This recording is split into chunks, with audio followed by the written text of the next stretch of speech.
सरकार का प्रयास है करीब 5 करोड़ परिवारों को नए गैस के कनेक्शन दिए जाएं। एलपीजी की सप्लाई भी और बढ़ेगी। इन प्रयासों का सीधा-सीधा असर ये पड़ेगा कि केरोसिन की खपत बहुत कम होगी। हाल ही में चंडीगढ़ प्रशासन ने चंडीगढ़ को केरोसिन की खपत से मुक्त किया। केरोसिन फ्री चंडीगढ़ बनाया। अब केंद्र सरकार ने एक योजना आपके सामने रखी है कि जैसे-जैसे केरोसिन की खपत कम हो रही है, अगर उसको हम साइंटिफिक तरीके से कुछ काम करें और जरूरतमंदों को केरोसिन पहुंचाएं, इसके अगर व्यवस्था को हम सुदृढ़ करते हैं तो संभावना है कि बहुत बड़ी मात्रा में केरोसिन बच सकता है। केंद्र सरकार ने कहा है कि आज केरोसिन में सब्सिडी के नाते जो खर्च होता है, अगर ये केरोसिन बचाया जाएगा तो 75% ये जो बचत होगी वो राज्यों को शेयर कर दी जाएगी। मैं कर्नाटक सरकार को बधाई देता हूं कि उन्होंने इस विषय में काफी पहल की, बड़ी तेजी दिखाई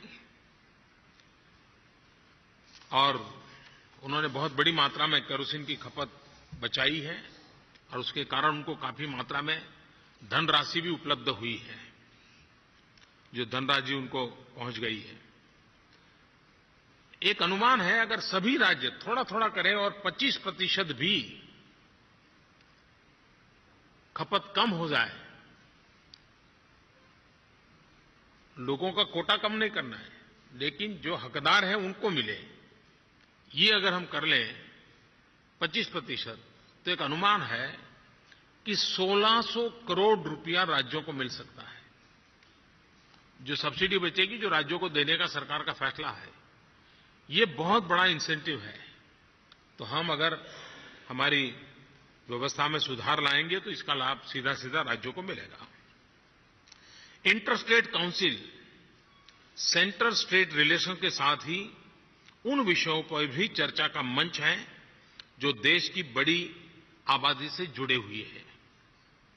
कैसे नीति निर्धारण के स्तर पर इन मुद्दों को सुलझाने के लिए एक राय बनाई जा सकती है, कैसे एक दूसरे से परस्पर जुड़े विषयों को सुलझाया जा सकता है।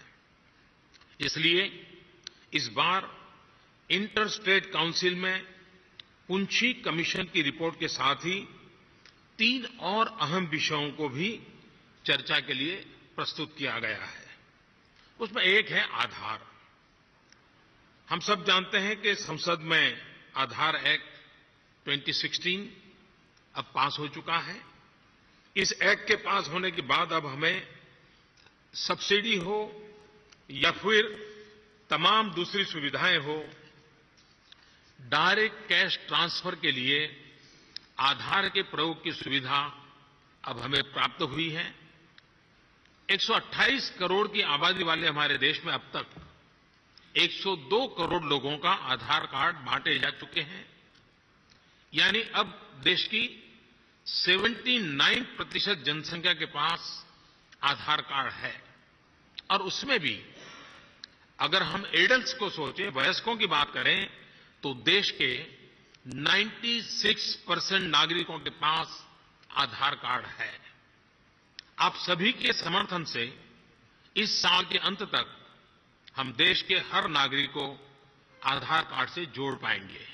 और मैं इसके लिए मुख्यमंत्रियों का, राज्य सरकारों का भी आभार व्यक्त करता हूं कि इस काम में उन्होंने काफी तेजी लाई है और काफी बल दिया है और उसके कारण ये संभव हुआ है।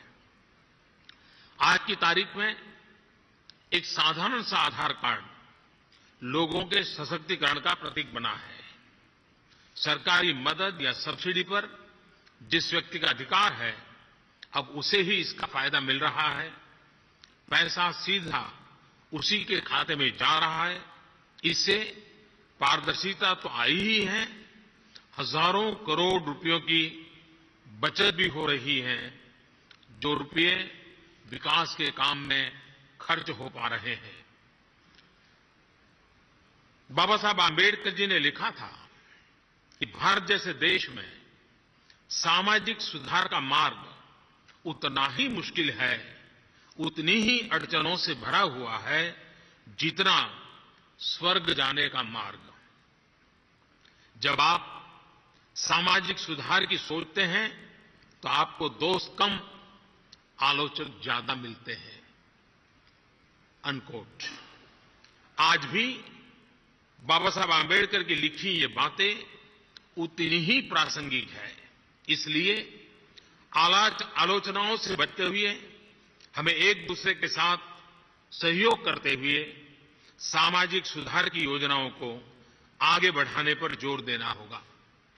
इनमें से बहुत सी योजनाओं की रूपरेखा नीति आयोग में मुख्यमंत्री को ही सब ग्रुप के द्वारा तय हुई और उन्हीं को लागू करने का पूरा प्रयास किया गया। इंटर स्टेट काउंसिल में जिस एक और अहम विषय पर चर्चा होनी है वह है शिक्षा। भारत की सबसे बड़ी ताकत हमारी युवा शक्ति है, हमारे नौजवान हैं। 30 करोड़ से ज्यादा बच्चे अभी स्कूल जाने वाली उम्र में हैं। इसलिए हमारे देश में आने वाले कई सालों तक दुनिया को स्किल्ड मैन पावर देने की क्षमता है। केंद्र और राज्यों को मिलकर बच्चों को शिक्षा का ऐसा माहौल देना होगा जिसमें वे आज की जरूरत के हिसाब से खुद को तैयार कर सकें, अपने हुनर का विकास कर सकें। पंडित दीनदयाल उपाध्याय जी के शब्दों में अगर कहें तो शिक्षा एक निवेश है।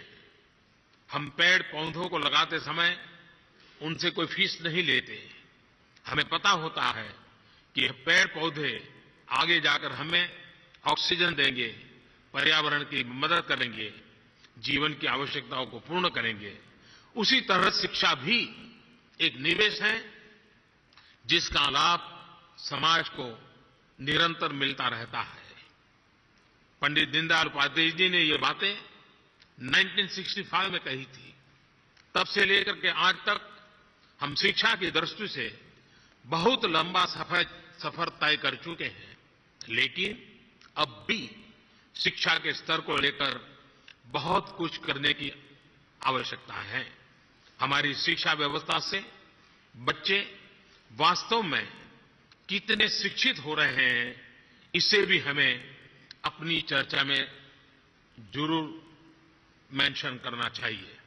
इसलिए बच्चों में शिक्षा का स्तर सुधारने का सबसे बड़ा तरीका है कि उन्हें शिक्षा के उद्देश्य भी समझाए जाएं।